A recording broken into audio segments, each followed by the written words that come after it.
Sylvia, you can't leave your shoes. They're patent leather. They have that shine that almost reflects like the look the sea sometimes gets. I wore patent leather shoes to my first communion, and I could think of little else. Church was always so endless, which was good practice for life.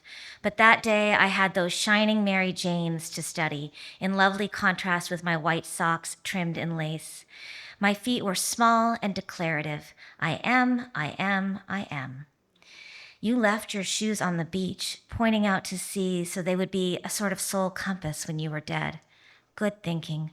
I like to think of them there, keeping vigil in the violet light. Of course, you didn't do it that time, but everywhere there are traces of your intent. The water was cold, and your flesh winced in cowardice from such a death. Oh, Sylvia, I wish you would have lived, but I do admire your self-expression. My first communion took place in the chapel of the university where my mother taught.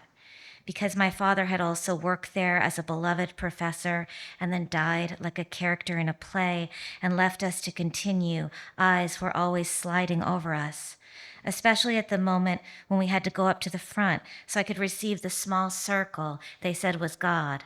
My mother and brother came up with me, and I felt proud of the favor God was bestowing upon me. But at the moment I was supposed to take the host, my brother cried out, "The bionic man's arm came off."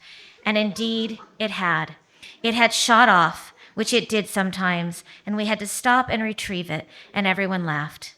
My mother's smile was indulgent, as it would not have been had it been the other way around.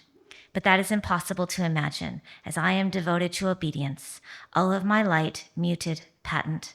Still, I did want to be a person. I wanted to have a very strong arm that would sometimes shoot off. I did have an eye that could see far into the distance, and what I saw was that it would be like this for a very long time.